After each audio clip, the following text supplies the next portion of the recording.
Hello दोस्तों, आशा करते हैं आप लोग बहुत अच्छे होंगे। द परफेक्ट स्टडी में आप सभी लोगों का स्वागत है। आज की क्लास वेरी वेरी इंपॉर्टेंट होने वाली, क्योंकि आज की क्लास में हम लोग 3 चैप्टर को एक साथ कवर करेंगे। बीएड सेकेंड सेमेस्टर की एक क्लास है, पेपर सेकेंड। और पेपर सेकेंड का नाम क्या है? तो शैक्षिक तकनीकी एवं आईसीटी, यानी एजुकेशनल टेक्नोलॉजी एंड आईसीटी। देखो, आईसीटी का फुल फॉर्म क्या होता है मैं अपने हर क्लास में बताता हूँ। सभी बच्चे मेरे साथ एक साथ बोलिएगा, information communication technology. Once again एक बार और रिपीट करो मेरे साथ, इंफॉर्मेशन कम्युनिकेशन टेक्नोलॉजी। अब पूरे पेपर का नाम क्या हो जाएगा? तो शैक्षिक तकनीकी एवं सूचना संप्रेषण तकनीकी आपके पूरे पेपर का नाम होता है। तो चलो, आज की जो हमारी टॉपिक है उसका नाम क्या है? तो व्यक्तिगत अनुदेशन प्रणाली, प्रणाली उपागम, भाषा प्रयोगशाला। 3 टॉपिक को एक साथ हम लोग कवर करेंगे। तो बहुत ईमानदारी से, बहुत ही पेशेंस से पेन और कॉपी लेके बैठ जाना। जो इंपॉर्टेंट चीज़ बताऊंगा उसको नोट भी कर लेना। चलो, वीर बहादुर सिंह पूर्वांचल के लिए ये क्लास तो इंपॉर्टेंट है। उसके साथ साथ महाराजा सुहेलदेव यूनिवर्सिटी जो आजमगढ़ में स्थित है, नई यूनिवर्सिटी बनी है, उसके लिए भी ये क्लास इंपॉर्टेंट है। उसके साथ साथ किसी अन्य यूनिवर्सिटी से भी बीएड कर रहे हो आप और द परफेक्ट स्टडी चैनल से आप जुड़े हो और आपके सिलेबस का पार्ट व्यक्तिगत अनुदेशन प्रणाली, प्रणाली उपागम, भाषा प्रयोगशाला है, तब आप पूरी क्लास को अच्छे से देख और समझ सकते हो। और आपका एक एक पॉइंट में लेके समझाने का प्रयास करूंगा और आपका सारा कॉन्सेप्ट क्लियर हो ही जाएगा। तो परेशान मत होइए, बस आप पेशेंस के साथ एक एक पॉइंट को सुनते और समझते चलिए। चलिए आइए, सबसे पहले हम लोग शुरुआत करते हैं व्यक्तिगत अनुदेशन प्रणाली से, कि व्यक्तिगत अनुदेशन प्रणाली क्या होती है। एक तरीके से आपका 3 चैप्टर आज क्लियर होगा। ठीक है, छोटा छोटा ही चैप्टर है, इसलिए मैंने साथ लेके चल रहा हूँ कि तीनों चैप्टर को एक साथ ही हम लोग कवर कर लें। देखो, व्यक्तिगत अनुदेशन प्रणाली को हम शॉर्ट फॉर्म में पीआईएस भी कहते हैं। कभी कभी आपके एग्जाम में पूछ भी लेता है कि पीआईएस का फुल फॉर्म बताओ। देखो, कहीं अगर नोट पॉइंट करो तो इसको लिख लीजिएगा, वरना स्क्रीनशॉट ले लीजिएगा। पर्सनलाइज्ड इंस्ट्रक्शनल सिस्टम इसका फुल फॉर्म जो होता है, यानी व्यक्तिगत अनुदेशन प्रणाली। पर्सनलाइज्ड इंस्ट्रक्शनल सिस्टम इसका पूरा नाम होता है, इंस्ट्रक्शनल सिस्टम इसका पूरा नाम होता है। तो मेरे भाई कहीं नोट करके आप लोग इसे लिख लीजिएगा। उसके बाद हो रहा प्रणाली उपागम, सिस्टम अप्रोच। देखो, अप्रोच क्या होता है ना, हम अपने इसके पहले वाली क्लास में मैं अप्रोच को पढ़ा चुका हूं। तो अप्रोच क्या होता है? जब कोई भी कार्य हम करने जाते हैं तो एक अपना माइंड सेट कर लेते हैं। एक तरीके से कोई कार्य करने जाते हैं, कोई ना कोई एक विधि का निर्माण करते हैं, उसे ही हम अप्रोच कह सकते हैं ना। कहते हैं ना, अरे उसकी अप्रोच तो बहुत सही है। कोई भी कार्य करने जाता सबसे पहले योजना बना लेता, सबसे पहले उसका जो अप्रोच सही होता है। तो व्यवहारिक एग्जांपल देते हैं हम ना, तो वही होता है आपका उपागम, वही होता है आपका की अप्रोच। देखो, तो अब इसमें जुड़ गया प्रणाली यानी सिस्टम। सिस्टम का अर्थ क्या होता है? जैसे कहते हैं हम अपने व्यवहारिक लैंग्वेज में, अरे वो कोई कार्य करता है बहुत सिस्टमैटिक करता है, बहुत सिस्टम से करता है। तो कहने का मतलब प्रणाली उपागम वो होता है, शिक्षण में प्रणाली उपागम वो होता है जो आपके शिक्षण को कंट्रोल करे, शिक्षण को मैनेज करे, शिक्षण को कैसे दिया जाना उसको निर्धारित करे, वो होता है आपका प्रणाली उपागम। और फिर क्या होता है? भाषा प्रयोगशाला सर। तो लैंग्वेज लेबोरेटरी ये होती है आपके जो भी प्रोनाउंसिएशन, जो भी आपके वाक्य शैली है, अगर आप कोई नई लैंग्वेज सीखना चाहते हो तो वो सब किसके माध्यम से सीख सकते हो? तो लैंग्वेज लेबोरेटरी के माध्यम से सीखते हो। ये नई एक तरीके से आधुनिक प्रयोगशाला होती है। इसमें अपने भाषा की आप कौशल को और डेवलप कर सकते हो और अपने जो भी कुछ आपकी गलतियां हैं, उच्चारण गलतियां हैं, उनको देख ऑडियो के माध्यम से उनको रिपीट करके, रिकॉर्ड करके आप सुन भी सकते हो। ये लैंग्वेज लेबोरेटरी होती है। उम्मीद करते तीनों पॉइंट को आप लोग समझे होंगे। अब थोड़ा सा मैं भैया व्यक्तिगत अनुदेशन प्रणाली को और डीप में जाके बताना चाहूंगा। इसी से हम लोग क्लास की आज शुरुआत करेंगे। क्या होता है व्यक्तिगत अनुदेशन प्रणाली? इस कहोगे सर जी, नाम से ही पता चल गया कि व्यक्तिगत अनुदेशन। यहाँ पे नाम पर व्यक्तिगत, यानी व्यक्तिगत से पता चल गया कि भैया इंडिविजुअली, यानी इसमें एक कोड लिख लेना। देखो, कहीं अगर नोट पॉइंट करो वहां लिखना, ठीक है। ये नोट्स में तो नहीं होगा, इसलिए क्लास में ये चीजें हैं तो नोट करके लिख लेना। व्यक्तिगत अनुदेशन प्रणाली को आप कह सकते हो एक अध्यापक या फिर एक शिक्षक। व्यक्तिगत अनुदेशन प्रणाली को कह सकते हो एक शिक्षक एक छात्र, एक शिक्षक एक छात्र, या फिर एक स्टूडेंट कह सकते हो। ठीक है, तो इसका निष्कर्ष जब निकालो व्यक्तिगत अनुदेशन प्रणाली का, तो कह सकते हो 1:1, टीचर एक और स्टूडेंट एक। तो यानी जो व्यक्तिगत अनुदेशन प्रणाली है उसमें एक एक स्टूडेंटों पे ध्यान दिया जाता है, वो कैसे लर्निंग कर रहे हैं, कहाँ गलतियां हैं, उनको क्या सिखाना जाना चाहिए, उनके मानसिक स्तर पर उनको स्वयं सीखने के लिए मेरे भाई फ्रीडम दे दो एक एक स्टूडेंट को। तो ये होता आपका व्यक्तिगत अनुदेशन प्रणाली। अच्छा, इसकी जरूरत क्यों पड़ी, पहले इसकी बात करते हैं हम लोग। बहुत ही डिटेल में, बहुत ही पेशेंस समझेंगे और वेरी वेरी इंपॉर्टेंट टॉपिक है ये आपकी आगामी कक्षाओं में भी, यानी जब आप आगे तैयारियां करोगे वहां भी व्यक्तिगत अनुदेशन प्रणाली का मेरे भाई कहीं ना कहीं इसका कुछ न कुछ अंश मिलेगा। तो समझो व्यक्तिगत अनुदेशन प्रणाली का उपयोग कैसे होता है, इसको जरूरत क्यों पड़ी। ठीक है, देखो हम लोग फर्स्ट सेमेस्टर में पढ़े थे, जब हम लोग एक तरीके से विकास के सिद्धांत पढ़े थे, तो हम लोग पढ़े थे कि व्यक्तिगत विकास का सिद्धांत, यानी कोई भी दो व्यक्ति, मान लो यहाँ पे कोई एक पर्सन है, यहाँ पे कोई एक पर्सन है, मान लो यहाँ पे कोई यश से है, कोई यहाँ पे यश से है, ठीक है, कोई यश से मान लो हिमांशु है, यश से कोई भी होगा, चाहे शिवम चाहे फलाने कोई भी हो गए, ठीक है। तो इसे समझो, तो देखो दो व्यक्ति, हिमांशु यानी जो यश पर्सन है, जो यश पर्सन है, दोनों एक तरीके से ना ही सोच सकते हैं, ना ही इनकी रुचियां सेम हो सकती हैं, ना ही इनके कपड़े का पहनावा एक हो सकता है। अगर कोई अपवाद है तो हम यहाँ अपवाद की बात नहीं कर रहे हैं, लेकिन हम बात यहाँ करें कोई भी दो व्यक्ति एक तरीके से ना ही सोच सकता है, ना ही उनकी रुचियां एक जैसी हो सकती हैं, ना ही उनका मानसिक स्तर एक जैसा होता है। मान लो अगर हिमांशु को पढ़ना बहुत ज़्यादा पसंद है, तो लेकिन जो यहाँ पे यश पर्सन है, फलाने पर्सन है, इनको कोई चीज़ सुनना बहुत पसंद है, ठीक है, इनको कहीं ट्रैवल करना बहुत ज़्यादा पसंद है। और जो यश पर्सन है, इनको ट्रैवल करना नहीं पसंद है, और से रियल में भी मुझे भी ट्रैवल करना पसंद नहीं है, पर मजबूरी में ट्रैवल करना ही पड़ता है। तो क्या है कि दो व्यक्तियों में ना ही उनकी रुचियां, ना ही उनकी मानसिक योग्यता जब एक जैसी नहीं है, ध्यान सुनना, यहाँ पे मैं समझाना चाहूँगा, यहाँ पे जो यश पर्सन है और यहाँ पे एच पर्सन है, जब इनकी मेरे भाई ना ही रुचियां एक जैसी हैं, ना ही मानसिक योग्यता एक जैसी है, तो ये बताओ ये कहाँ तक उचित है कि इनको एक जैसे हम पढ़ाई कराएं, एक जैसे इनको कोई चीज़ सिखाएं। तो कहोगे सर जी बात तो सही है, जब ये दोनों एक जैसे सोच नहीं सकते, एक जैसी इनकी मानसिक योग्यता नहीं है, तो एक जैसे इनको कोई एक टॉपिक को एक जैसे पढ़ाना मुमकिन तो नहीं ना होगा। इसीलिए मेरे भाई जरूरत पड़ी व्यक्तिगत अनुदेशन प्रणाली की, और आपके महान प्रोफेसर साहब BF स्किनर जी अभिक्रमित अनुदेशन की सबसे पहले चर्चा करते हैं, और उसी का आगे चल के नाम बदल गया व्यक्तिगत अनुदेशन प्रणाली का। अब उम्मीद करते हैं आपका पूरा कॉन्सेप्ट क्लियर हो गया होगा कि व्यक्तिगत अनुदेशन प्रणाली होती क्या है। तो व्यक्तिगत अनुदेशन प्रणाली में शिक्षक और छात्र का अनुपात कितना होता है, तो 1:1। अगर क्लास में अगर 50 स्टूडेंट भी हैं, तब भी इस प्रणाली में मेरे भाई, इस सिस्टम में जो आपके अध्यापक का ये दायित्व बनता है कि एक एक स्टूडेंट के पास जाएं और उनको कुछ न कुछ सिखाएं।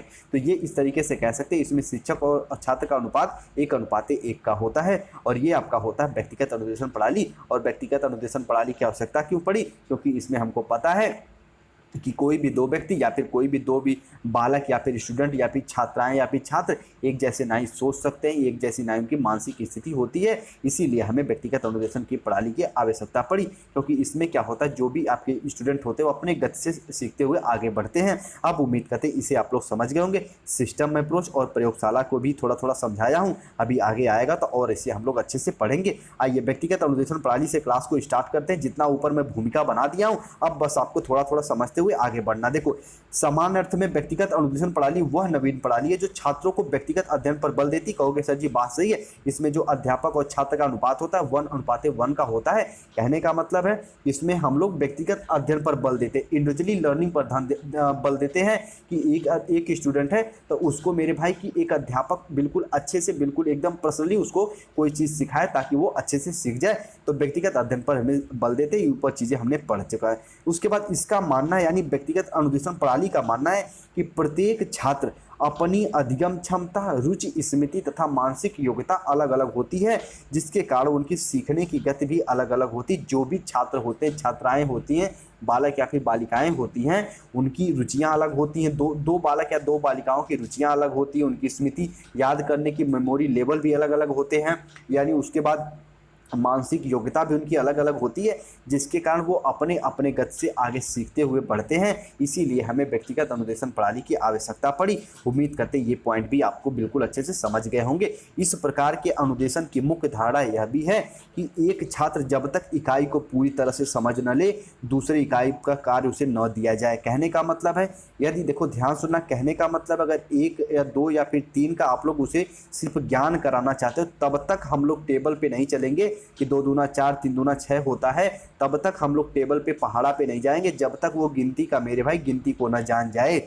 तो एक कार्य को जब तक वो पूर्ण न कर ले तब तक हम लोग दूसरे कार्य पर न चलेंगे। यह व्यक्तिगत अनुदेशन प्रणाली का मुख्य उद्देश्य होता है। कहने का मतलब इसमें जो छात्र होते हैं स्वगति से यानी सेल्फ लर्निंग से अपने गति के अनुसार वो चीज़ों को आगे सीखते हुए बढ़ते हैं। उम्मीद करते हैं इतना आप लोग समझे होंगे। अब थोड़ा सा नोट पॉइंट करके इसे और समझ लीजिए, आपका कॉन्सेप्ट और अच्छे से क्लियर हो जाएगा। ध्यान समझिएगा। इस प्रकार इस प्रणाली में छात्र का अधिगम अधिकतम होता है। जो भी मेरे भाई की व्यक्तिगत अनुदेशन प्रणाली, अगर आपको पता है कि एक स्टूडेंट अपनी गति से सीखेगा तो वो ज़्यादा से ज़्यादा कोई ना कोई चीज़ें सीख जाएगा, उसमें अधिकतम से अधिकतम लर्निंग होती है। ये इसके कहने का मतलब है। कक्षा में छात्र 1 हो या फिर 50 हो या फिर 100 हो, सभी को व्यक्तिगत अधिगम प्रदान करने का प्रयास इस प्रणाली द्वारा किया जाता है। चाहे आपके क्लास में एक स्टूडेंट हो, चाहे 20 स्टूडेंट हो, चाहे 25 स्टूडेंट हो, चाहे 50 या 100 भी हो, सभी को हम पर्सनली तौर पे कुछ ना कुछ सिखाएंगे, जो भी उनकी कमियां उनको दूर करने का प्रयास करेंगे। उम्मीद करते हैं ये भी पॉइंट आप लोग अच्छे से समझे होंगे। अब थोड़ा सा अगले पॉइंट को समझ लो। ये थोड़ा सा अलग पॉइंट है लेकिन इसको भी समझना जरूरी है क्योंकि आपका कॉन्सेप्ट क्लियर होगा। देखो, आपके महान प्रोफेसर BF स्किनर के बारे में बताया गया इसमें कि व्यक्तिगत अनुदेशन की शुरुआत कब हुई थी। मैंने ऊपर भी बताया था कि व्यक्तिगत अनुदेशन की शुरुआत कब हुई थी। तो मेरे भाई सर्वप्रथम हार्वर्ड विश्वविद्यालय में प्रोफेसर जो थे BF स्किनर साहब, वही आपके कबूतर वाले मैन BF स्किनर जो सक्रिय अनुबंधन का सिद्धांत दिया था क्रिया प्रस्तुत वगैरह का, तो BF स्किनर साहब 1950 में, जो कि अभिक्रमित अनुदेशन के नाम से जाना जाता है। तो जब व्यक्तिगत अनुदेशन प्रणाली का पहले नाम क्या था, तो अभिक्रमित अनुदेशन। कहोगे सर जी अभिक्रमित अनुदेशन क्या होता, तो बिल्कुल आप जैसे क्लास समाप्त हो जाए तो एजुकेशनल टेक्नोलॉजी के प्लेलिस्ट में जाना और सेकंड क्लास को या फिर थर्ड क्लास को देखेगा। अभिक्रमित अनुदेशन को बिल्कुल बेसिक से हम लोग कवर किए हैं। जो बच्चे पहले से जुड़े होंगे वो ये क्लास पढ़े भी होंगे, उनको समझ में भी आएगा कि अभिक्रमित अनुदेशन क्या होता है, एक निश्चित निर्देश क्या होता है बालकों को देना। ठीक है, चलो। अच्छा, ये जो BF स्किनर साहब अभिक्रमित अनुदेशन बताए थे तो उसका रूप क्या था, तो वो कोई भी एक, तो मेरे भाई पाठ्य वस्तु कोई भी होती है उसको एक छोटे छोटे भागों में बांट करके, कहने का मतलब है कोई एक उद्देश्य निर्धारित कर लेते हैं, फिर उसको कई टुकड़ों में बांटकर यानी कई योजनाएं बनाकर हम अंतिम उद्देश्य की प्राप्ति करते हैं और ये स्टूडेंट अपने स्वगति से सीखते हुए आगे बढ़ता है। और यही अभिक्रमित अनुदेशन BF स्किनर द्वारा बताया गया था। इसी का नाम बदल के आगे व्यक्तिगत अनुदेशन प्रणाली कर दिया गया। उम्मीद करते हैं इतना इसके बारे में आप लोग जाने होंगे। व्यक्तिगत अनुदेशन प्रणाली क्या होती है, इसकी आवश्यकताएं काहें पड़ी, ये सारी बातों को हम लोग डिस्कस किए हैं। वेरी इंपॉर्टेंट क्लास है। तो मेरे भाई 3 क्लास को हम लोग एक साथ कवर कर रहे हैं। थोड़ी सी क्लास लंबी भी होगी, ठीक है, तो मैनेज कर लेना, क्योंकि कुछ बच्चे कहते हैं कि सर जी जब 20 मिनट की क्लास होती है तो सर क्लास बढ़ाओ, जब 1 घंटे की क्लास लेता हूँ तो सर क्लास बहुत लंबी हो जाती है। तो हम करें तो करें क्या, तो ये तो बताओ। ठीक है, और इसकी विशेषताओं को समझते हैं, कैरेक्टरिस्टिक्स को समझते हैं। एक बार मैं थोड़ा सा पानी पीऊँ, ठीक है।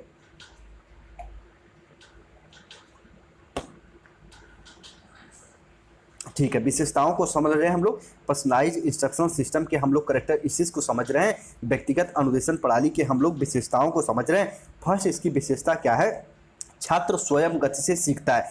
अभी जब आप पर्सनलाइज इंस्ट्रक्शन सिस्टम के एलिमेंट पढ़ोगे, इसके तत्व पढ़ोगे ना, तब इन सब पॉइंटों को उसको तत्व में भी काउंट करेंगे कि सबसे फर्स्ट एलिमेंट कौन हो गया, छात्र स्वगति से सीखते हैं। उसके बाद मेरे भाई जितने भी एलिमेंट पढ़ेंगे वो विशेषताओं के अंदर काउंट हो जाएंगे। इसके बाद इसमें छात्र कुछ ना कुछ स्वयं करके सीखते हैं, उसके बाद स्वयं गति से सीखते हैं। उन्हें ऊपर पढ़ा कि जब भैया व्यक्तिगत अनुदेशन प्रणाली, इसके नाम से ही पता चल रहा है कि इसमें स्टूडेंट अपना कुछ व्यक्तिगत तौर पे कुछ ना कुछ क्रिया करेंगे और अपने व्यक्तिगत तौर पे अपने गति से अपने सेल्फ लर्निंग की सहायता से आगे सीखते हुए आगे बढ़ेंगे। चलो, अब देखो ध्यान से समझना, यहाँ पे 3 और 4 पॉइंट वेरी इंपॉर्टेंट है। इसको समझाने का प्रयास करूंगा, अगर ध्यान नहीं दोगे तो बिल्कुल भी समझ में नहीं आएगा और अभी आगे भी ये आपको समझ में आने वाला है। देखो, एक इकाई में निपुणता प्राप्त होने के बाद छात्र आगे बढ़ता है। जिस भी टॉपिक पे वो काम कर रहा है, अगर उस टॉपिक को आप बिल्कुल वो 100% कंप्लीट कर रहे हैं तभी सेकेंड टॉपिक पे जाएगा। कहने का मतलब है यदि आप ये का ज्ञान देना चाहते हो तब तक मेरे भाई ये फॉर एप्पल पूछे नहीं देने के लिए, लिखने के लिए नहीं दोगे जब तक वो ए का ज्ञान ना हो जाए, पी का ज्ञान ना हो जाए, एल का ज्ञान ना हो जाए, ई का ज्ञान ना हो जाए, तब तक उसे आप पेपर लिखने के लिए नहीं कहोगे। तो जिस भी कार्य को वो कर रहा है जब तक उसमें वो निपुणता नहीं प्राप्त कर लेगा तब तक अगले कार्य पे उसे हम लोग नहीं जाने देंगे। तब तक मेरे भाई उसे निपुणता प्राप्त करने के बाद ही हम अगले काम पे उसे जाने देते हैं, अगले मेरे भाई विषय वस्तु पे उसे जाने के लिए कहते हैं। ये आपके थर्ड पॉइंट कहने का मतलब है कि एक इकाई में निपुणता प्राप्त होने के बाद ही छात्र आगे बढ़ते हैं, जब तक वो पहले वाले कार्य को न कंप्लीट कर ले आगे नहीं बढ़ते हैं। ठीक है, चलो उसके बाद फोर्थ पॉइंट को थोड़ा सा पेशेंस, थोड़ा सा ईमानदारी के साथ समझिएगा, ध्यान से समझिएगा, तभी इस पॉइंट को समझोगे, वरना कन्फ्यूजन बना रहेगा हमेशा के लिए। लेकिन अगर आज समझ गए तो हमेशा कन्फ्यूजन क्लियर हो जाएगा। इस प्रणाली में अधिगम निपुणता प्राप्त कर चुके छात्र को, कहोगे यहाँ तक तो सही है, अधिगम जो भी छात्र अधिगम निपुणता प्राप्त कर लिए, उसके बाद क्या इसमें क्रिटिकल है, तो अनुकर्ता बना दिया जाता है।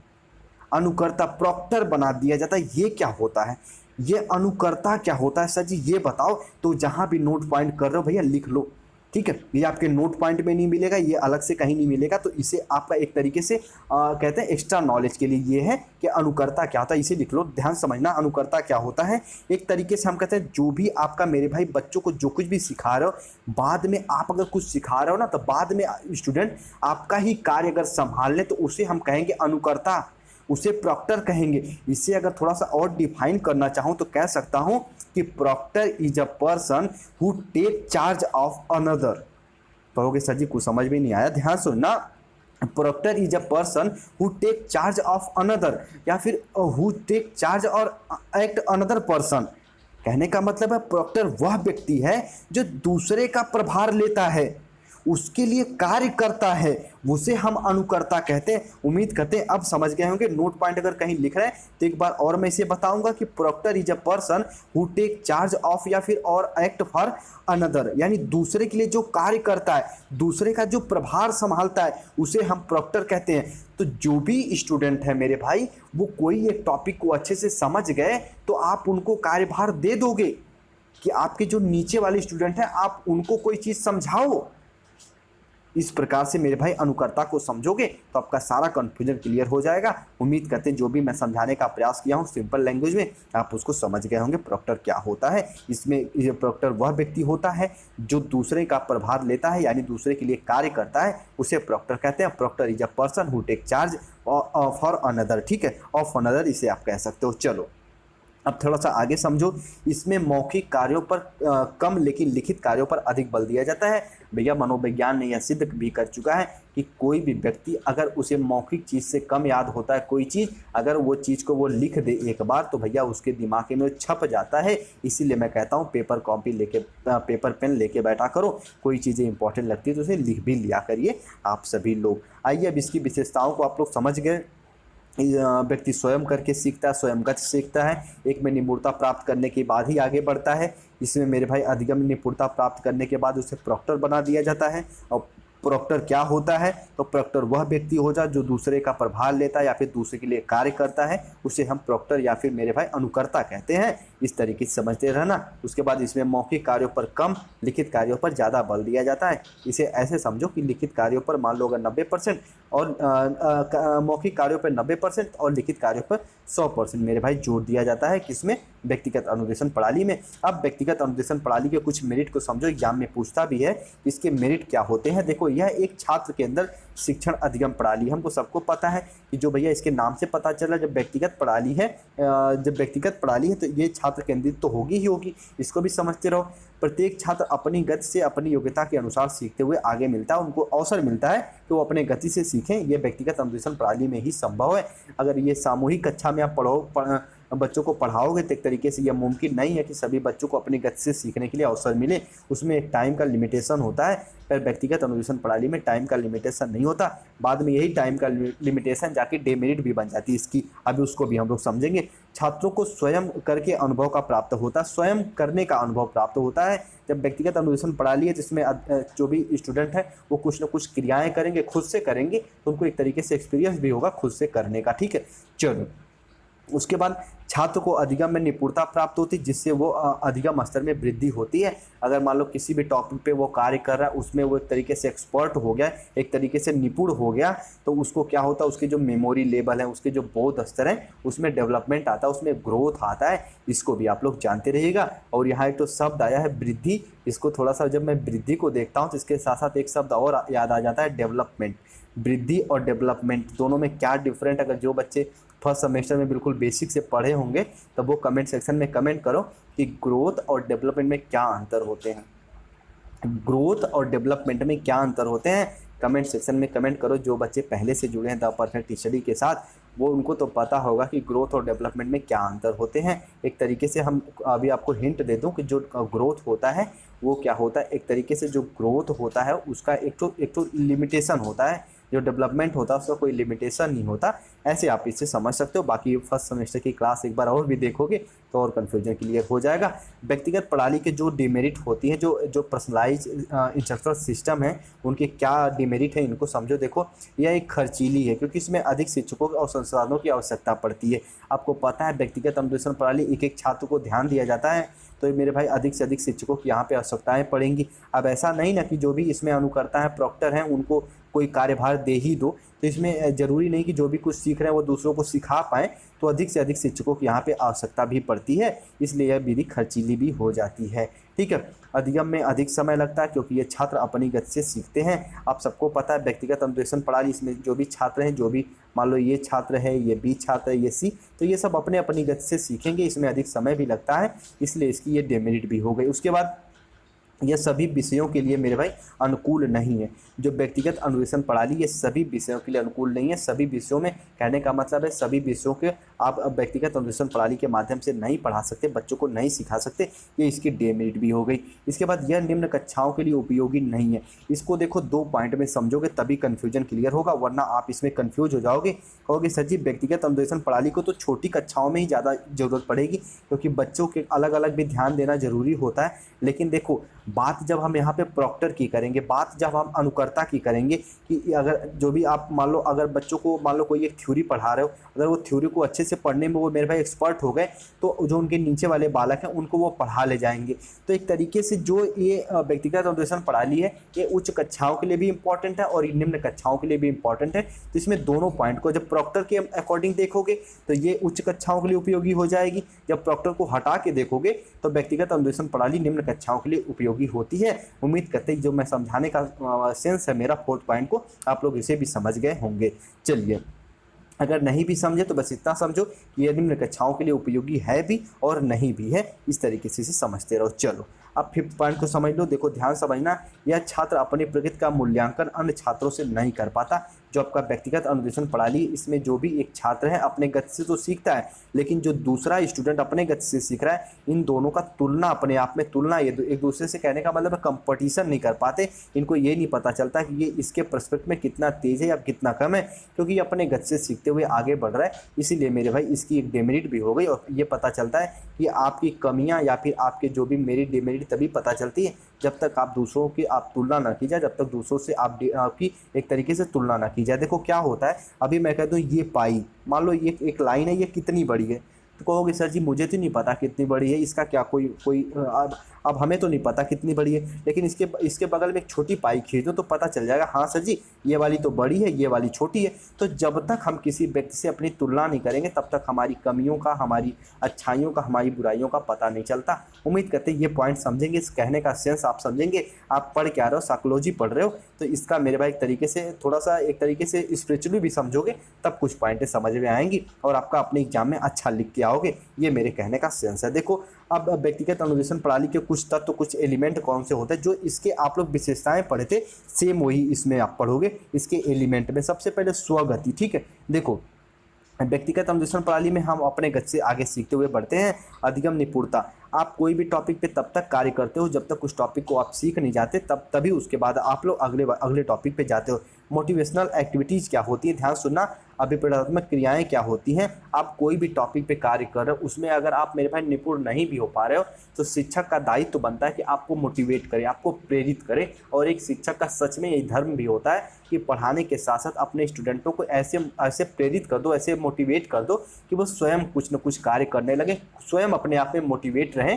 तो इस तरीके से इसे आप लोग सीख सकते हो। तो ये भी एक प्रकार का एलिमेंट हो गया। लिखित सामग्रियों का बल, देखो इसके बाद राइटिंग पैटर्न क्या होता है। आपको पता है कि जो आप लोग व्यक्तिगत अनुदेशन प्रणाली पढ़ते हो इसमें क्या होता है, मौखिक पे कम और हम लोग लिखित कौशल पर ज़्यादा बल देते हैं, तो इसका ए भी एक एलिमेंट हो गया। उसके बाद शिक्षण अनुकर्ता का उपयोग, ध्यान समझना, यूज ऑफ प्रोक्टर क्या होता है इसके पहले भी बता चुका हूँ कि प्रोक्टर वह व्यक्ति है जो दूसरे का कार्यभार संभाल लेता है। जब इतना आप इन सब पॉइंटों में आप निपुण हो जाओगे तो एक तरीके से आपको अनुकर्ता बना दिया, प्रोक्टर बना दिया जाएगा कि आपको जो भी अध्यापक है वो अपने कार्यभार आपको दे देंगे ताकि आप अपने नीचे वाले स्टूडेंट को कुछ ना कुछ सिखा पाओ। उम्मीद करते हैं ये भी प्रोक्टर को भी समझे होंगे।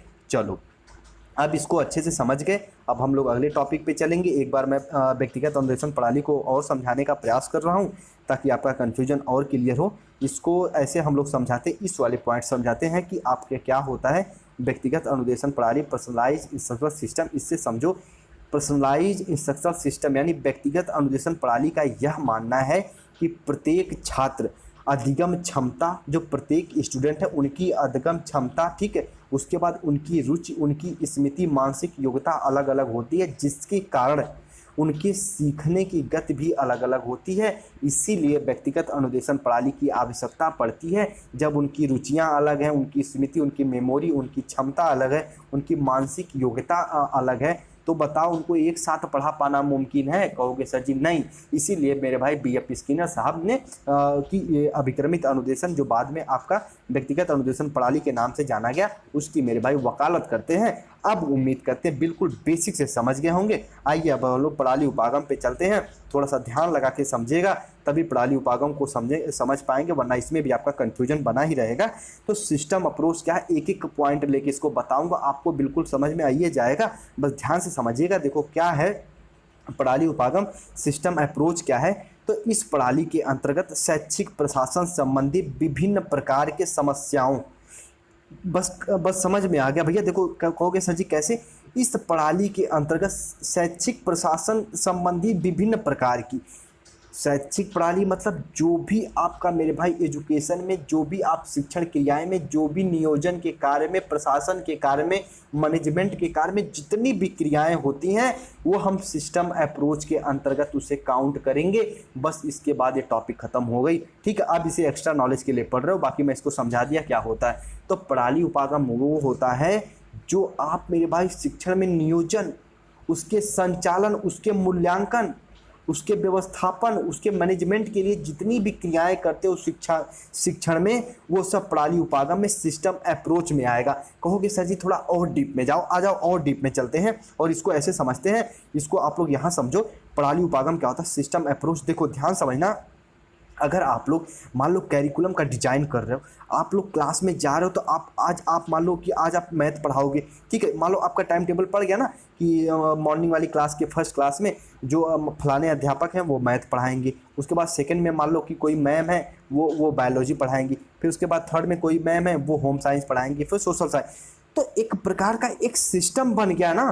तो ये सब सिस्टम ही तो प्रणाली उपागम है, सिस्टम अप्रोच है।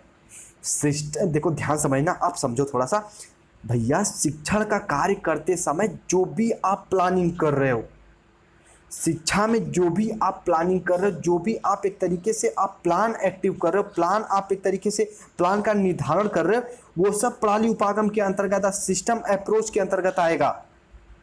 तो उम्मीद करते हैं बिल्कुल अच्छे से आप लोग सिस्टम अप्रोच को समझे होंगे। अब थोड़ा सा आगे समझते हैं, आपका कन्फ्यूजन और क्लियर हो जाएगा। इस प्रणाली के अंतर्गत शैक्षिक प्रशासन संबंधी विभिन्न प्रकार की समस्याओं वैज्ञानिक पद्धति से विश्लेषित किया जाता है और प्रभावी तथा संतुलित समाधान निकाला जाता है। जितने प्रकार की मेरे भाई शैक्षिक प्रशासन संबंधी विभिन्न प्रकार की जितनी भी क्रियाएं, समस्याएं होती हैं, एक तरीके से उनको संचालन किया जाता है प्रणाली उपागम के माध्यम से, सिस्टम अप्रोच के माध्यम से। कहते हैं ना कि कोई भी कार्य करो तो एक तरीके से सिस्टमैटिक करो, एक अपना अप्रोच डिजाइन कर लो, उस हिसाब से अपना कार्य करो। जैसे सिस्टम अप्रोच को मैं अपने ऊपर समझाना चाहूँगा, हम लोग द परफेक्ट स्टडी के ऊपर समझेंगे। अभी देखो सिस्टम अप्रोच से ही तो मैं आपको पढ़ा रहा हूँ। अगर मान लो फर्स्ट क्लास में पढ़ाया, उसके बाद मैं कूद जाता मान लो 8 क्लास पे, बीच की मैं बिल्कुल 6 क्लास एकदम गायब कर दिया, तो बताओ ये एक तरीके से हम लोग सिस्टम अप्रोच का हम एक तरीके से फॉलो कर रहे हैं? कहोगे सर जी नहीं कर रहे हैं। तो सिस्टम अप्रोच क्या है कि क्लास 1 पढ़ाया, क्लास 2, क्लास 3, क्लास 4, क्लास 5, उसके बाद हम लोग कि इंपॉर्टेंट क्वेश्चन, फिर मॉडल पेपर, फिर अगर टाइम मिला तो प्रीवियस ईयर। तो ये एक तरीका सिस्टम अप्रोच है। एक तरीके से हम लोग सिस्टमेटिक आगे बढ़ेंगे। यही मेरे भाई प्रणाली उपागम सिस्टम अप्रोच होता है। उम्मीद करते हैं समझ गए होंगे। इसके द्वारा शिक्षा में नियोजन, संगठन, संचालन, मूल्यांकन करने में बहुत सहायता मिलती है। अगर आप कोई भी कार्य सिस्टम के माध्यम से चलोगे तो आपको इवैल्यूएशन करने में भी सहायता मिलेगी, उसे मेरे भाई संचालन करने में भी, उसे संगठन करने में, उसे नियोजन करने भी एक तरीके से आपको मेरे भाई की हेल्प मिलेगी। उम्मीद करते हैं जितने भी साथी जुड़े हैं सबको ये पॉइंट समझ में आ गई होगी। अब थोड़ा सा अगले पॉइंट को समझ लो। इस प्रणाली उपागम अतः प्रणाली उपागम इस कार्य को पूर्ण करते हैं। कौन कौन से कार्य को पूर्ण करते हैं? जो आपके ऊपर दिए गए हैं, संगठन, संचालन, मूल्यांकन, ये मेरे भाई प्रणाली उपागम इन कार्य को एक तरीके से अच्छे से पूर्ण करते हैं। ये शैक्षिक संसाधनों के जो भी इनके साधन हैं उनके अपव्यय को, जो उनके अपवेस्ट हैं उनको एक तरीके से रोकते हैं। सीमित साधनों के प्रयोग से शैक्षिक उद्देश्यों को प्राप्त करने में सहायता होती है। कहने का मतलब जब आप एक सिस्टम से चलोगे तो कम से कम साधन में आप अच्छी से अच्छी गुणवत्तापूर्ण शिक्षा दे सकते हो। जैसे कहने का मतलब है द परफेक्ट स्टडी पे मेरे भाई कम संसाधन में मैं आपको ज़्यादा से ज़्यादा गुणवत्तापूर्ण शिक्षा दे पा रहा हूँ ना, अपना 100% दे के समझा पा रहा हूँ ना, उसके पीछे रीजन क्या है? System approach. एक तरीके से मेरा अप्रोच क्लियर है, मेरा सिस्टम क्लियर है कि मैं आपको सिखाना क्या चाहता हूँ। तो अगर आपका मेरे भाई सिस्टम अप्रोच क्लियर है तो आप कम से कम संसाधन में ज़्यादा से ज़्यादा चीज़ों को सिखा सकते हो। एक तरीके से आप शिक्षा में जो अपव्यय होता है उसको भी आप लोग रोक सकते हो। उम्मीद करते हैं इतने पॉइंट को आप लोग समझे होंगे। और थर्ड सेमेस्टर में जाओगे तो एक शब्द आपके सामने आएगा, इसको मैं जूम करके दिखाना चाहूँगा। इसको स्क्रीनशॉट ले लो, इसको स्क्रीनशॉट ले लो। अपव्यय क्या होता है? इसको स्क्रीनशॉट ले लो। अपव्यय क्या होता है भैया? स्क्रीनशॉट ले लो। इसको जब हम थर्ड सेमेस्टर में चलेंगे तब बताएंगे अपशिष्ट क्या होता है। इसको वहाँ पे पढ़ना वेरी वेरी इंपॉर्टेंट हो जाता है, तो वो वहाँ हम लोग इसको समझेंगे। ठीक है, चलो अब आ जाओ। उम्मीद करते हैं इसको वहाँ समझेंगे। अभी बस इतना जान जाओ कि ये शैक्षिक संसाधनों के अपव्यय को रोकने का प्रयास कि मेरे भाई रोकते हुए सीमित संसाधनों के प्रयोग करने में सहायता मिलती है। किससे? प्रणाली उपागम से। अब प्रणाली उपागम के कितने तत्व होते हैं, कितने इनके भी एलिमेंट होते हैं, उनको कितने वर्गों में बांटा गया है उनके समझ लो। सबसे पहले अदा, प्रक्रिया, प्रदा और पर्यावरण संदर्भ। अदा, वो अदा मत लेना कि आपकी काली काली अदाओं ने कैसे कैसे है ना कि वो अदा यहाँ पे नहीं चलने वाली।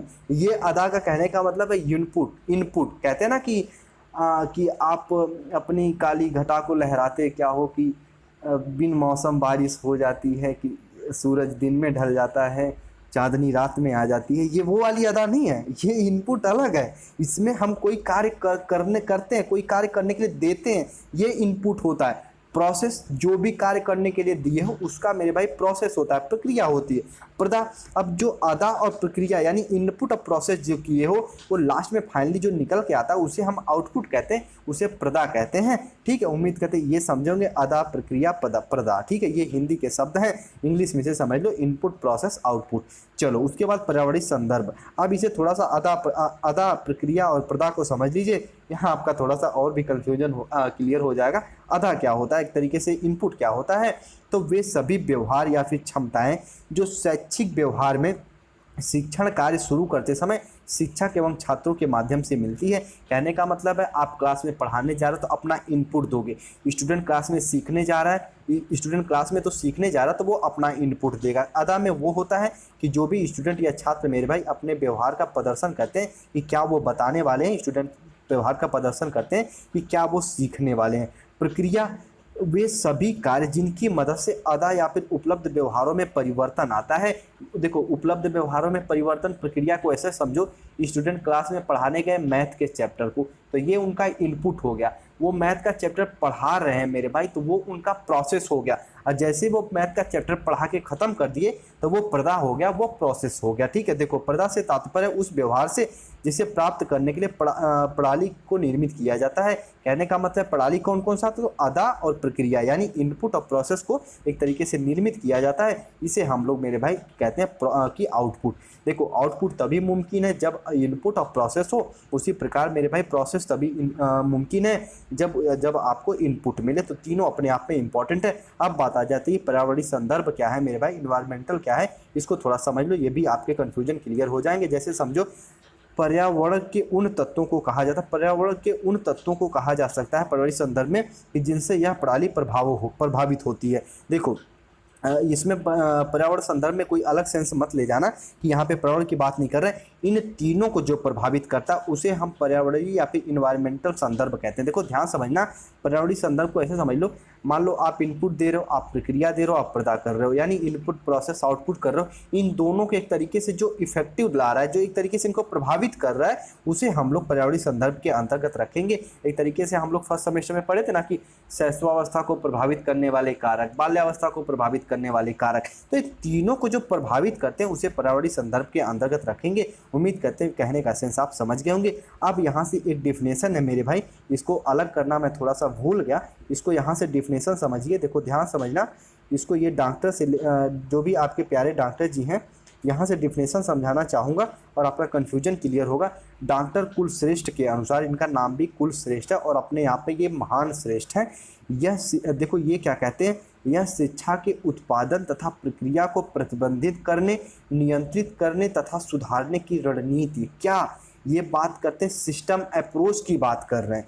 तो अगर जहाँ भी आप नोट पॉइंट कर रहे हो, अगर वहाँ नोट कर लीजिए अभी के अभी, वरना ये सब नोट्स पॉइंट में तो है। नोट में जो द परफेक्ट स्टडी का 99 रुपये वाला नोट्स है उसमें सारी चीज़ें हैं। बाकी अगर आप नोट्स नहीं भी लिए हो तो एक बार स्क्रीनशॉट ले लो इसका, ठीक है। तो कुलश्रेष्ठ के अनुसार स्क्रीनशॉट ले लो। अगर नोट करो तो मैं इतना समय दे दिया कि आप नोट भी कर लिए होंगे अब तक। देखो कुलश्रेष्ठ साहब क्या कहते हैं सिस्टम अप्रोच के बारे में, कि यह शिक्षा के उत्पाद तथा प्रक्रिया को प्रतिबंधित करने, नियंत्रित करने, मैनेजमेंट करने, मैनेज करने तथा सुधारने की रणनीति है। आप कोई गलतियां कौन सी रह गई, कौन सी आपको कमियों को सुधारना है, कौन सी एक तरीके से उसको कैसे और ज़्यादा प्रभावी बनाना है, वो सब मेरे भाई सिस्टम अप्रोच के अंतर्गत आएगा। उम्मीद करते हैं सिस्टम अप्रोच को भी बिल्कुल बेसिक से समझ गए होंगे। इतना आसानी से, इतना पेशेंस से, इतना डीप में जाके बताने के पीछे रीज़न ये है कि आपका पूरा कॉन्सेप्ट क्लियर हो जाए। आइए अब इसकी विशेषताओं को समझते हैं।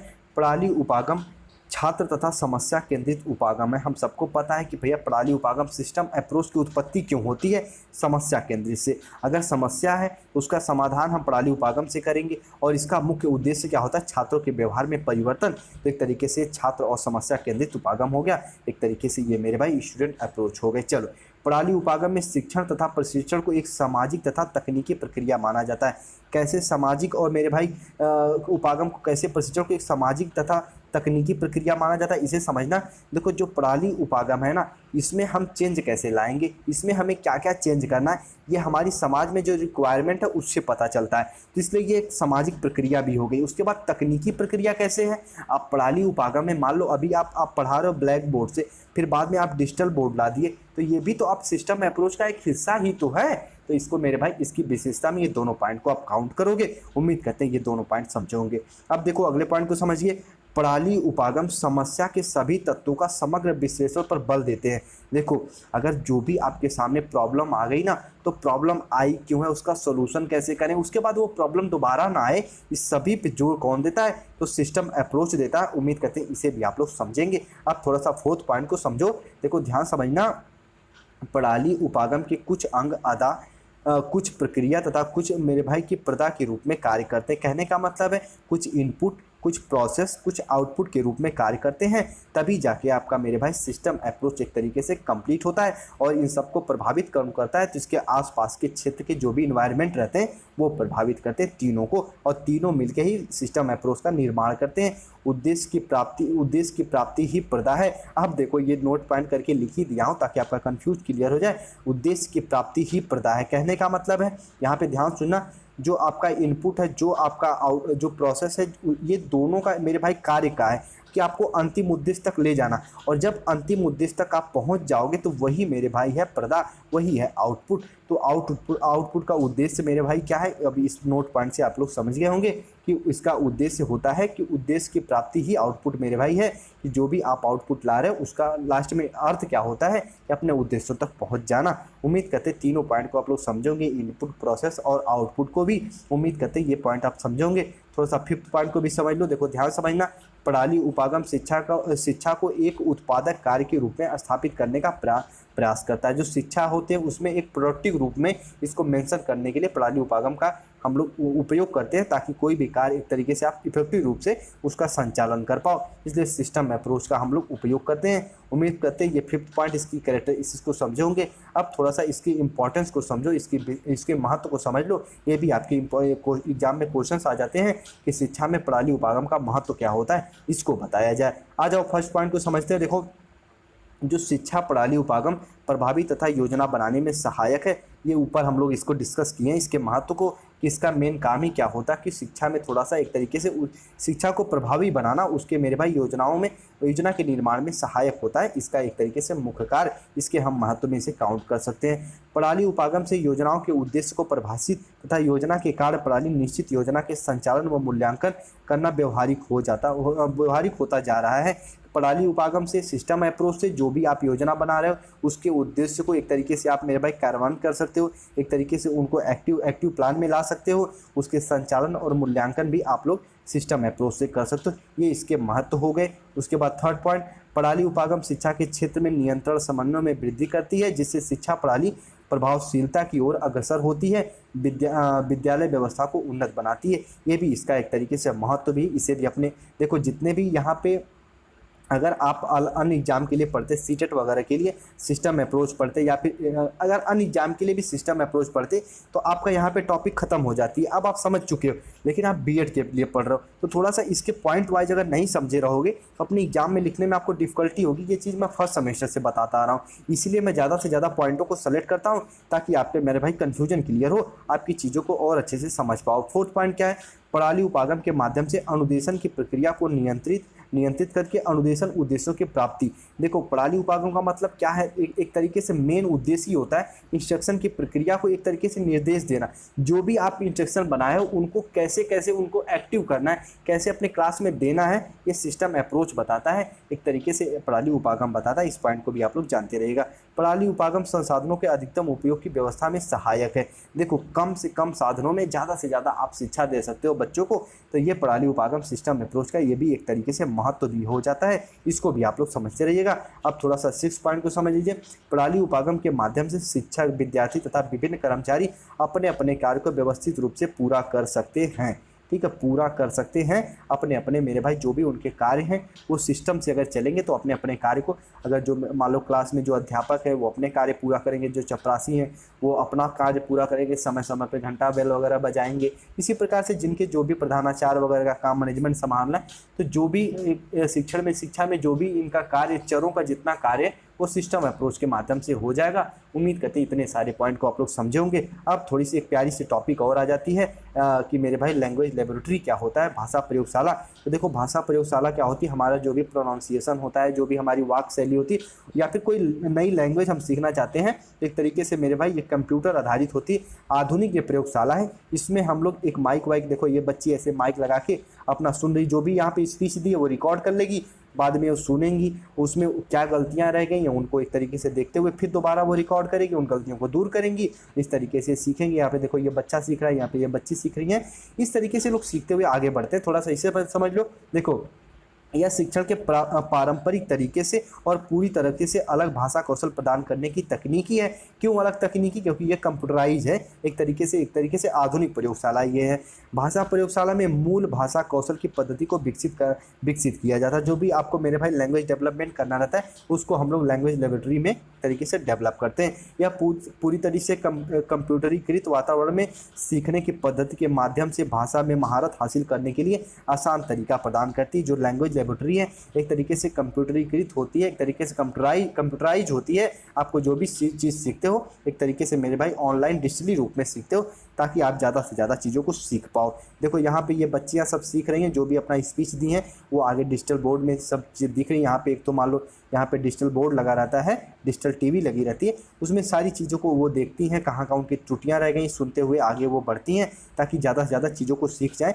ये लैंग्वेज लेबोरेटरी हो गई। और मुझे ऐसा उम्मीद है कि अभी जितने बच्चे जुड़े हैं, यहाँ तक कि मैं अपनी भी बात कर रहा हूँ कि इतने बड़े हम लोग हो गए हैं पर कभी भी लैंग्वेज लेबोरेटरी में नहीं गए। यहाँ तक कि हमें पता भी नहीं था कि लैंग्वेज लेबोरेटरी लेबोरेटरी नाम की कोई चीज़ भी होती। अब बीएड में जाके पता चला कि हाँ भैया लैंग्वेज लेबोरेटरी भी होती है। अगर आप सहमत हो तो एक बार आप लोग यस लिखो कि हाँ सर हमें भी नहीं पता था कि ऐसी भी कोई चीज़ होती है। अगर कोई मान लो यहाँ पे अलग बच्चा आ गए हैं सीबीएसई वगैरह से तो उनको पता चल जाता है। बाकी हम लोग वही हैं कि प्राइमरी के कोई किसी का स्कूल किसी पोखरी किनारे है तो किसी का कहीं कहीं है तो वहाँ लेबोरेटरी कहाँ ही रहेगा। कंप्यूटर तो जाके 9-10 में कंप्यूटर सब देखे हैं तो ये बात हो जाती है। तो ये भी इम्पॉर्टेंट है बच्चों को सीखने के लिए, अपनी किसी के सामने अपनी बातों को एकदम बिल्कुल धड़ाके से रखने के लिए, अपनी बातों को अच्छे से कहने के लिए आप लोग भाषा प्रयोगशाला का प्रयोग करते हैं बच्चे, ताकि एक तरीके से वो मेरे भाई कि परिपक्व बन जाए, एक्सपीरियंस आ जाए उनको अपनी बातों को कहने के लिए। इसलिए हम लोग लैंग्वेज लेबोरेटरी का प्रयोग करते हैं।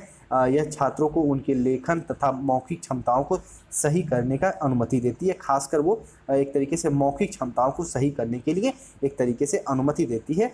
ठीक है, चलो, यह छात्रों को भाषा में महारत हासिल करने में मदद करती है। जो भी वो नई लैंग्वेज सीखना चाहते हो उसमें भी वो मेरे भाई आपको हेल्प करती है। अगर आप मान लो अभी हिंदी लैंग्वेज के हो, इंग्लिश लैंग्वेज सीखना चाहते हो, या फिर इंग्लिश लैंग्वेज से हो हिंदी लैंग्वेज सीखना चाहते हो तो लैंग्वेज लेबोरेटरी में जाके आप अच्छे से सीख सकते हो। एक तरीके से आधुनिक प्रयोगशाला होती है। उम्मीद करते इतना आप लोग समझोगे। अगर आप नहीं समझे तो लैंग्वेज लेबोरेटरी को कुछ पॉइंट वाइज में करके मैं लिखा हूँ, इसे आप समझ जाओगे। ये नोट्स पॉइंट में नहीं मेंशन कर पाए हैं पर यहाँ से आप स्क्रीनशॉट ले लो, ये आपके लिए इंपॉर्टेंट है।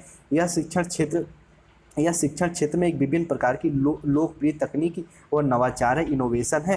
कहने का मतलब है अब अगर कोई आधुनिक चीज़ें से माइक वाइक लगा के सुन रहे हो तो बच्चे प्रोएक्टिव हो जाएंगे, ज़्यादा एक्टिव होकर सीखेंगे तो कोई भी भाषा जल्दी सीख जाएंगे, अपने जो भी उनके उच्चारण है वो जल्दी सीख जाएंगे।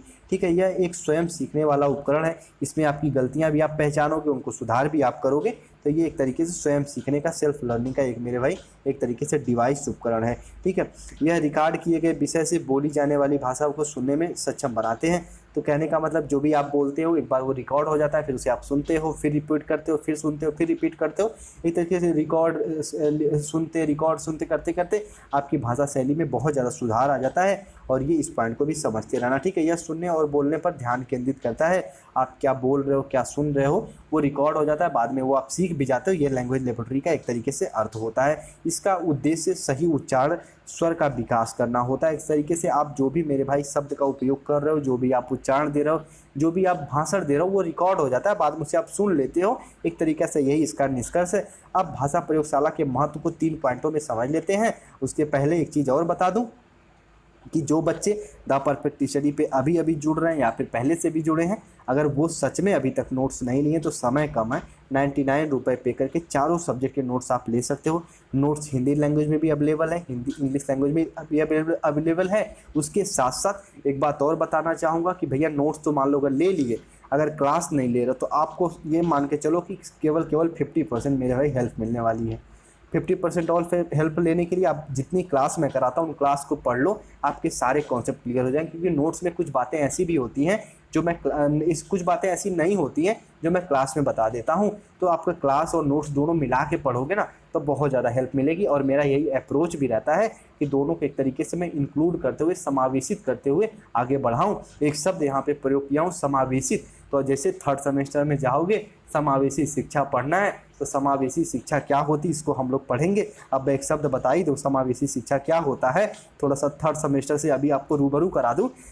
तो समावेशी शिक्षा वो होता है जो एक छत के नीचे सभी प्रकार के बालक कहने का मतलब, ध्यान से सुनना, बहुत बड़ी बात बोलने जा रहा हूँ कि एक छत के नीचे, एक बिल्डिंग के नीचे, एक मान लो एक कोई छत है पर जो भी क्लासरूम है उसके नीचे सभी प्रकार के बालक। कहोगे सर जी सभी प्रकार के बालक मतलब वो दिव्यांगजन भी हैं, वो मंदबुद्धि भी हैं, वो मेरे भाई प्रतिभाशाली भी हैं, सामान्य बालक भी हैं।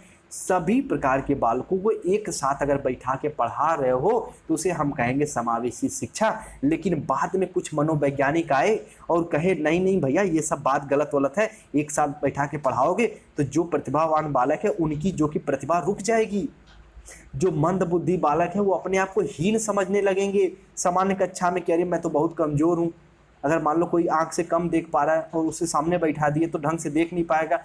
इसीलिए बाद में चल के मेरे भाई आई क्या, स्पेशल कक्षा। ठीक है, स्पेशल कक्षा आई तो उसमें हम लोग अलग अलग बालकों को अलग अलग बैठा के सिखाते हैं। तो इस प्रकार से समावेशी शिक्षा में एक तरीके से स्पेशल को आप विशिष्ट कह सकते हो, विशिष्ट शिक्षा बाद में आई, जो आपका समावेशी शिक्षा से ही मेरे भाई अलग रूप निकल के आया कि एक तरीके से विशिष्ट कक्षाएं, विशिष्ट बालक, उनको भी हम लोग समझेंगे। बहुत अच्छी, बहुत इंटरेस्टिंग चैप्टर है, थर्ड सेमेस्टर में हम लोग पढ़ेंगे और बहुत डीप में हम लोग समझेंगे, और वो आपका सीटेट वगैरह का भी सिलेबस होगा, तो वहाँ भी हम लोग समझेंगे। बस थोड़ा सा आप सेकेंड सेमेस्टर आपका हो जाए, और आपको पता है थर्ड सेमेस्टर में आपको सिर्फ 2 पेपर पढ़ने रहते हैं, ठीक है, वो थोड़ा सा हेल्प हो जाता है। और वहाँ 200 नंबर के प्रैक्टिकल होते हैं, जो आपके कॉलेज वाले 180 दे देते हैं। बस बात व्यवहार बना के रखना। अगर कॉलेज जा रहे तो लपक के गोल रखो, पानी पीने जाओ तब भी गोल रखो, और मतलब पैर छुओ उनका, और उसके बाद मतलब जब अध्यापक को देखो तब उनका पैर छुओ, ताकि वो प्रैक्टिकल में अच्छा नंबर दे दे। और जैसे प्रैक्टिकल वर्टिकल हो जाए फिर उनको कहना हेलो सर, बाय सर, हमारा बीएड हो गया। चलो आप प्रयोगशाला के महत्व को समझते हैं, थोड़ा सा बात करना भी जरूरी रहता है, दिन भर तो हेलो सर होता ही है, ठीक है। चलो, या किसी भी भाषा शिक्षण के लिए डिजाइन उपकरण है। देखो, आप कोई भी लैंग्वेज सीखना चाहते हो, चाहे इंग्लिश चाहे हिंदी, उसके लिए इस तरीके से डिजाइन किया जाता है कि आप उस लैंग्वेज के सीख लो। उस तरीके से एक डिवाइस होता है, उपकरण होता है। यह छात्रों में आत्मविश्वास डाल देता है, एक तरीके से उनको मोटिवेट कर देता है। जो भी चीज़ वो मान लो रिकॉर्ड कर लिए, फिर वो गलतियाँ का सुधार कर लिए, फिर अगर वो मान लो कोई किसी एक समाज में उनको जाके भाषण देना है, तो आसानी से स्पीच दे देंगे, आसानी से वो मेरे भाई बिल्कुल निडर होकर वो स्पीच दे देंगे। ये लैंग्वेज लेबोरेटरी का एक तरीके से महत्व हो गया, ठीक है। यह सार्वजनिक बोलने को डर को हटा देता है। ये आत्मविश्वास से ही कनेक्ट करके समझ सकते हो कि अगर एक किसी मंच पे बालक को भेज दिए, तो वो अगर सारी चीज़ों में निपुण है, अपने लैंग्वेज में निपुण है, ठीक है, अपने भाषा कौशल में निपुण है, मौखिक क्षमता में निपुण है, तो वो कोई भी चीज़ों को बिल्कुल बेसिक से बता पाएगा। उम्मीद करते सारी पॉइंटों को समझाने का प्रयास किया हूँ, बिल्कुल लैंग्वेज में बिल्कुल पेशेंस के साथ, बिल्कुल धैर्य के साथ आप अच्छे से समझे होंगे। मेरी जो भी मेहनत है भैया, उसको सार्थक वे में ले जाने के लिए द परफेक्ट टीचर को थोड़ा बहुत शेयर भी करिए अपने फ्रेंड सर्कल के साथ। क्या होता है ना कि यूट्यूब पे एक तो रूटीन बन गया है कि क्लास में आए और शेयर वेयर नहीं किए, तो देखो ये तो बड़ी क्लास के लिए ये हो जाता है, पर ये द परफेक्ट टीचर भी अभी बिल्कुल छोटा सा प्लेटफॉर्म है, एक तरीके से अपने ना शैशवावस्था में है, तो इसको शैशवावस्था से बाल्यावस्था में पहुंचा ही दिए हो, लेकिन किशोरावस्था में पहुंचाने के लिए आपकी हेल्प की आवश्यकता है। तो आपके जितने भी फ्रेंड सर्कल हैं, अगर आप सच में थोड़ा बहुत फॉलो करते हो द परफेक्ट स्टडी को, तो एक बार शेयर कर देना, ठीक है। और अगर क्लास अच्छी लगे तो लाइक कर देना। लाइक से ये होता है कि यूट्यूब के नज़र में आपका चैनल, आपके द परफेक्ट स्टडी का थोड़ा सा मान सम्मान बढ़ जाता है। वो थोड़े से आपके चैनल को और लोगों तक खुद से शेयर करना प्रारंभ कर देते हैं, तो थोड़ा सा लाइक भी कर दिया करो। और टेलीग्राम चैनल से भी जुड़ जाइए, और हमसे पर्सनली भी जुड़ना चाहते हैं तो इस आईडी से भी जुड़ सकते हैं। यहाँ पे बच्चे कम रहते हैं, थोड़ा सा कुछ डाउट वाउट रहे तो यहाँ पे आप पूछ सकते हो, मैं देने का डाउट दूर करने का प्रयास करूँगा, ठीक है। चलिए, अपना ख्याल रखिए और द परफेक्ट स्टडी को थोड़ा बहुत शेयर कर दीजिए। एक बार हम रिवीजन कराना चाहेंगे, और भैया रिवीजन में हम सारी चीज़ों को कवर कर लेंगे। आ जाइए रिवीजन कराते हैं। कहोगे सर जी बात तो सही है, रिवीजन कराइए। इसको शॉर्ट फॉर्म में क्या कहते हैं? व्यक्तिगत अनुशासन प्रणाली को तो कहते हैं भैया पर्सनलाइज इंस्ट्रक्शनल सिस्टम, PIS कहते हैं, या फिर PSI भी कह सकते हो, कोई इसमें बड़ी बात नहीं है, ठीक है। आई को इधर कर, यस को इधर भी कर सकते हो। तो इसका व्यक्तिगत अनुदेशन प्रणाली, या फिर मेरे भाई इसको ऐसे कह सकते हो प्रणाली उपागम और भाषा प्रयोगशाला। अब तीनों को मैं एक बार समझाने जा रहा हूँ। व्यक्तिगत अनुदेशन प्रणाली वो होती जिसमें हम शॉर्ट फॉर्म में कह सकते हैं 1:1। अब अगर जो बच्चे द परफेक्ट स्टडी की क्लास पढ़े ना, वही समझ पाएंगे कि 1:1 क्या होता है। एग्जाम में अगर पूछ दिया कि व्यक्तिगत अनुदेशन प्रणाली क्या होती है, तो ऐसे अगर आप अनुपात बना दिए ना मेरे भाई, मान लो टीचर पूरा लिखना है और यहाँ पे स्टूडेंट लिखना, और नीचे लिख देना 1:1। अगर कुछ भी नहीं लिखे, 50 वर्ड का क्वेश्चन है, तो 50 वर्ड्स में अगर इसे लिखना है, अगर सिर्फ इतना इक्वेशन लिख दिए कि T:S और 1:1 लिख के आ गए, 2 नंबर का क्वेश्चन है, 1 नंबर आपको मिलेगा 100%। मैं अपने पूरे अनुभव पे कह रहा हूँ, क्योंकि वो समझ जाएंगे कि भैया बच्चे ने बिल्कुल डीप में पढ़ा है, ठीक है। इस हिसाब से आप लोग इसको समझिएगा। तो व्यक्तिगत अनुशासन वो होता है जिसमें हम एक एक स्टूडेंटों पे ध्यान देते हैं, और प्रणाली उपागम होता है जो हम शिक्षा में मेरे भाई कार्य का नियोजन, संचालन, मैनेजमेंट नियंत्रित करने के लिए जिस भी हम अप्रोच का सहायता लेते हैं उसे हम सिस्टम अप्रोच कहते हैं। कोई भी कार्य हम सिस्टमिक माध्यम से आगे बढ़ते हैं, सिस्टमिक अप्रोच से माध्यम आगे बढ़ते हैं। लैंग्वेज लेबोरेटरी क्या होता है? भाषा प्रयोगशाला क्या होता है? इसमें हम अपने भाषा कौशल को डेवलप करते हैं, कोई नई लैंग्वेज को सीखते हैं, कोई अपनी त्रुटियों को हम रिकॉर्ड करके दोबारा सुनते हैं और उन त्रुटियों को दूर करने का प्रयास करते। चलिए अब उम्मीद करते हैं बिल्कुल अच्छे से समझ गए होंगे। 10 क्लास है, इसके बाद हम लोग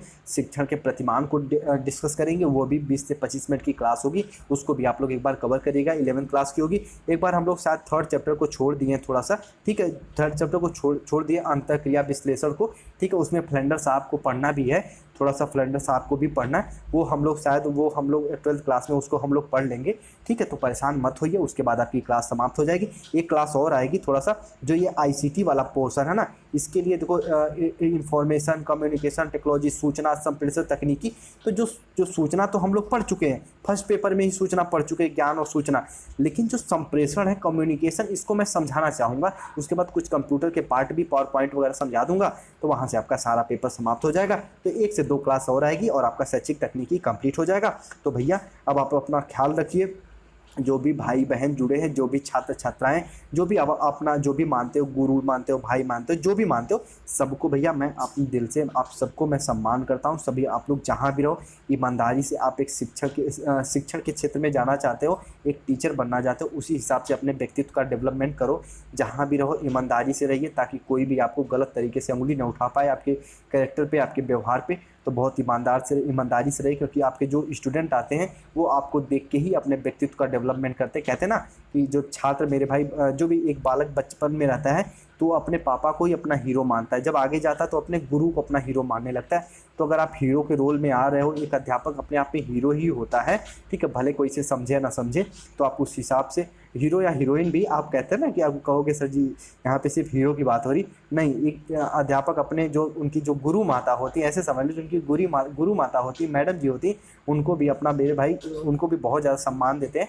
तो इस हिसाब से अपना कैरेक्टर डेवलप करो, ताकि किसी को किसी से मेरे भाई हानि या फिर किसी नुकसान ना हो। इस हिसाब से अपने कैरेक्टर को डेवलपमेंट करो। और कहते हैं ना कि टीचर का कार्य पढ़ाने के साथ साथ उनको एक सही दिशा भी देना होता है, और मैं बस इसी का पालन कर रहा हूँ कि जितना अपना एक्सपीरियंस है आपके साथ सब कुछ शेयर कर दूं, ठीक है। द परफेक्ट स्टडी को अगर सब्सक्राइब नहीं किए हो तो कर लो। अब उम्मीद करते करिए लिए होंगे जो यहाँ तक जुड़े हैं, ठीक है। चलिए अपना ख्याल रखिए।